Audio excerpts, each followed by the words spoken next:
नमस्कार दोस्तों, मैं ओम शर्मा आप सभी का स्वागत करता हूं हमारे YouTube channel the A1 study पर। तो जैसे कि पता है कि पूरे वर्ल्ड में इस समय युद्ध स्तर पर काम चल रहा है, वो भी किस पर?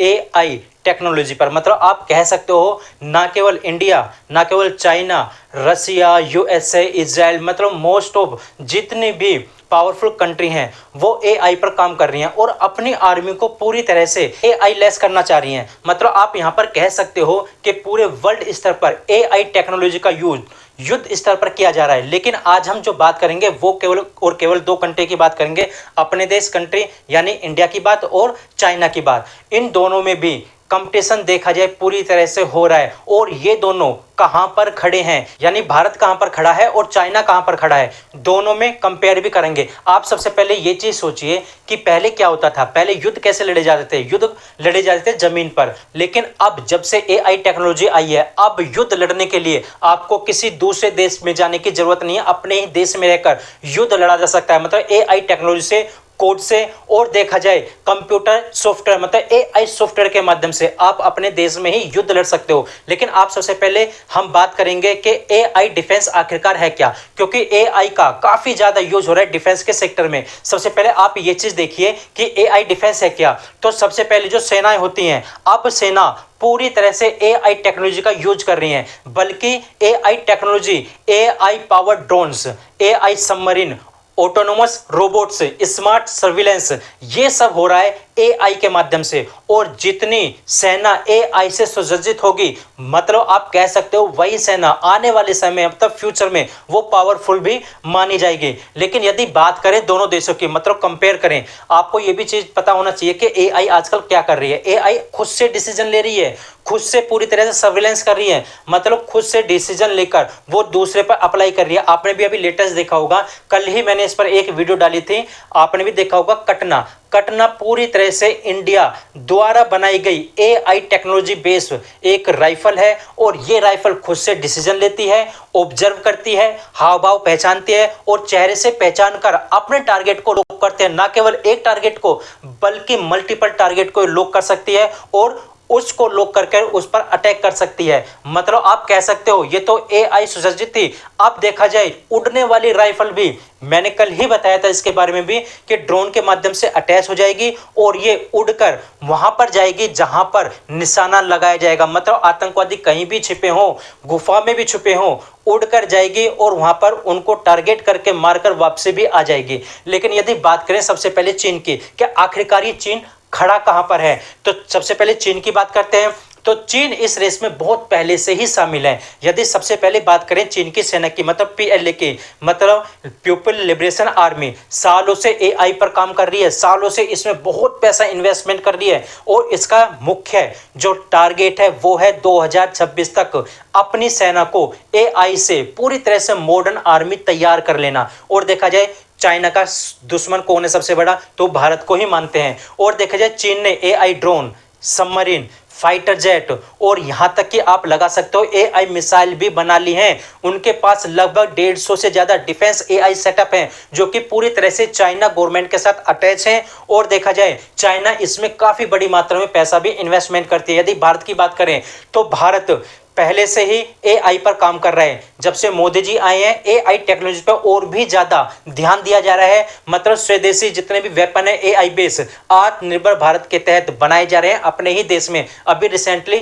भारत और पाकिस्तान का जब युद्ध हुआ था तो पूरी दुनिया ने भारतीय हथियारों का लोहा माना था। मतलब आप कह सकते हो कि भारत आने वाले समय में इस रेस में बहुत आगे हो जाएगा, हो सकता है चाइना को भी पिछाड़ ले। यही देखा जाए DRDO और HAL यानी हेल जैसी कंपनियां AI सर्विलेंस पर काम कर रही हैं, ऑटोनोमस व्हीकल पर काम कर रही हैं, फेस रिकॉग्निशन सिस्टम पर काम कर रही हैं। मतलब आपने भी देखा होगा, मैंने पीछे ही बताया था, ये जो कटनर राइफल थी पूरी तरह से AI बेस्ड टेक्नोलॉजी पर आधारित थी और भारत इसमें और भी बड़ी तेजी के साथ काम कर रहा है। भारत का IDEX प्रोग्राम मतलब स्टार्टअप को डिफेंस में इनोवेशन के लिए बहुत बड़ी मात्रा में फंडिंग देता है। इंडियन आर्मी भी अब AI powered under water drone बना रही है। मतलब आप कह सकते हो कि पानी के अंदर भी जो ड्रोन है AI बेस होंगे। और देखा जाए चाहे वो अंदर सबमरीन को निशाना बनाए या और भी अदर जो फैक्टर होते हैं उनको निशाना बनाए। मतलब अब Bharat AI under water drone भी निर्माण कर रहा है। तो आप यहां पर कह सकते हो भारत भी अब पीछे